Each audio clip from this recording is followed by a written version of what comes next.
Hello, everyone, and welcome back to the J22 Report. I'm your host, Johnnie Market. You all know that drill. Smash that like button. Subscribe if you already haven't. Just a little disclaimer. Nothing should be construed as financial investment advice. Just my thoughts and my opinions on the market. And today's the big day. The Fed, almost crying uncle. Almost, but not quite yet. I mean, there's nothing really in the data today other than the Fed, but here it is right here. Fed sees two rate cuts in 2025 and projects higher inflation and lower economic growth. As I told you, the Fed listens to this channel. This is also known as right here, high inflation, low economic growth. It's called stagflation. That is what we're in. We're in stagflation, and the Fed is going to keep interest rates low. I think this two rate cuts is conservative. I think they're going to do more. I think as the economic data deteriorates, we'll see in line with previous expectations in December. Now, I did say they're done cutting for now, but you see it right here. They're going to cut twice. So, of course, they have all these dumb dot plots. Are they like ever right? And then look at this in 2026. This is two additional cuts. So, yeah, here it is. They see it falling to 3.9% this year, the Fed funds rate. And then in 2026, two additional cuts to 3.4. So they're going to see, then that's the thing. They're going to cut more. They want to cut more. Look at that. Fears over stagflation. So, and this also just goes to show you one thing. If it becomes between inflation or the economy, nothing's changed. Nothing's really changed. It is now this is going to be much worse because with the layoffs, private sector and public sector, wages will be declining rapidly as these inflationary fears come. And I mean, in this case, Trump has no one to blame but himself on that one. But we're going to see much lower wages. So this is a bad economy. We're going to see much more. And that's why eventually the market will crash. Monetary stimulus. It'll be like giving crack to a crack addict. Eventually, they overdose. But for now, look at this, the Dow reacting 383. Now, it's still down because the economy is just, but on a 5 day, it's up 2%. But on 1 month, it's down 5.9%. 6 months, 0.14. It's relative. And year to date, it's down 1%. Let's see a year. Year seven, up 7. Now, my actual target, look at that, down, is I think it will go, well, this is the down, go to the S&P. I'm more confident in the S&P. Let's see what the S&P 5 day, 1 month, almost the same. Good, because I do think it will probably top out somewhere between 7 or 6,000. I would say the most it has is 1,000 run, in my opinion. Probably won't get to 7, but right now, let's look at the CNN fear and greed index. CNN.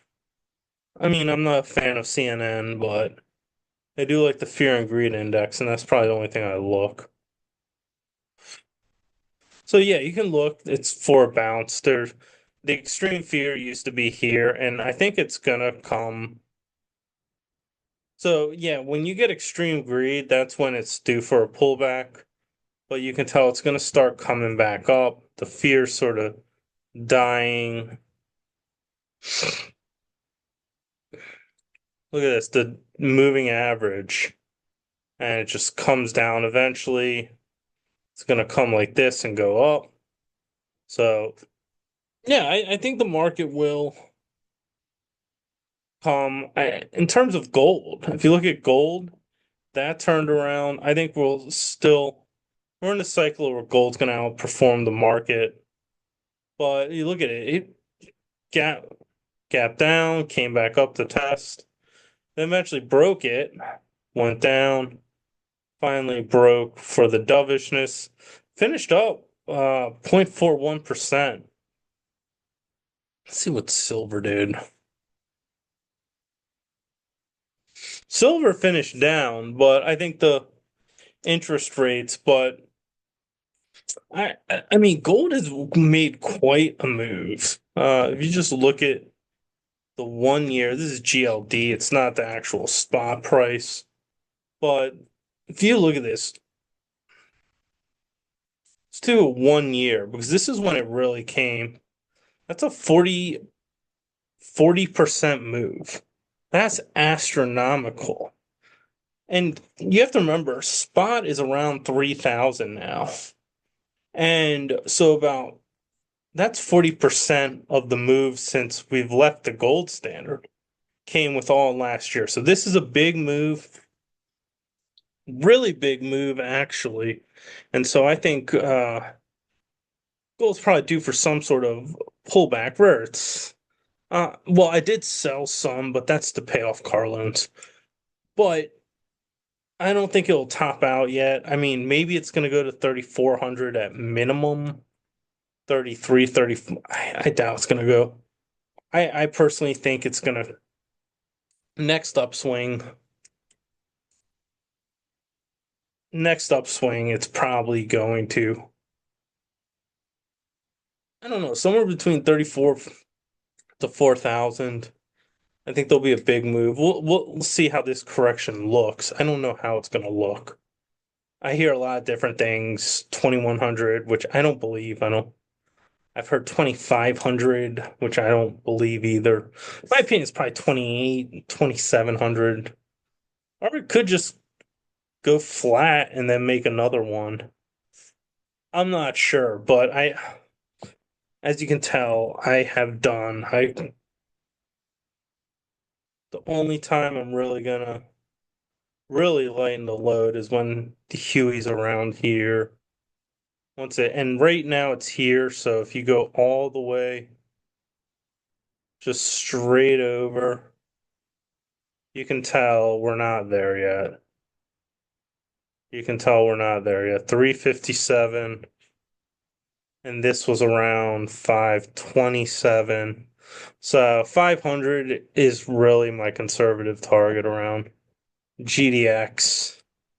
And, I always say, look at the really crappy juniors. That's when stuff like Bear Creek or Impact Silver, once those are flying and they're once 10, 20 cents.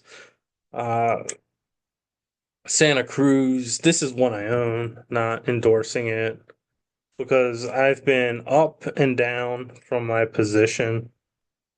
I've been up and down from my position, but I think when silver around 50, and I'd like to see what happens when it gets to 50. If it breaks 50, I think it's going astronomically high, and that will be a top. And then a multi-year bear market, maybe even almost a decade. If it goes from like what some people say from 50 to 150, I think it will. Well, I think that will be a multi-year bear market. If it breaks 50, goes to 60 or 75, that will probably only be multi-year. If it goes from 50 to like 150, I think it'll be like an 8 to 9 year. But Santa Cruz right now, let's do the max. See, if you look at this around 2012, this is around $2. And 2015, and then around here was at 48 cents. So I guess that can be a topping, but I would look for around $1 or $2. I think more capital's coming into silver, capital flows. So I think a top around somewhere between $1 to $2. That will be a good. I mean, this is what I own this, full disclosure, not investment advice. I use some of these as measuring sticks. So if you are curious, I bought it at 20 cents, like right around here. That's when I bought it because gold was going to break 2000. I knew it would drag silver up. And I rode it. It's a ride, so maybe it's breaking out here. And it'll come. But we'll see what happens. No one knows. It could pull back and then just. If you look at it, that's sort of like a cup, cup, handle. But we'll see what happens. I don't want to give any advice or endorse a stock. But yeah, as I say, just look at the small crappy juniors, see where they are. If you're seeing them making multi-year highs, that's a sign of a top, in my opinion. So as you can tell, I have top indicators, I have top prices, I have things in my head that I think will go. So yeah, that's how I'm looking at gold. I mean, there is another big monetary stimulus and fiscal stimulus coming, and I think that will be the final top. But yeah, it's possible it's just going to go sideways. I don't know what's going to happen exactly, but we'll see. I have an idea, I think. I did say gold was going to 3,000, so remember that. So anyway, that's all I have. Hit that like button, subscribe, and remember, not financial investment advice, just my thoughts on the market. See you next video.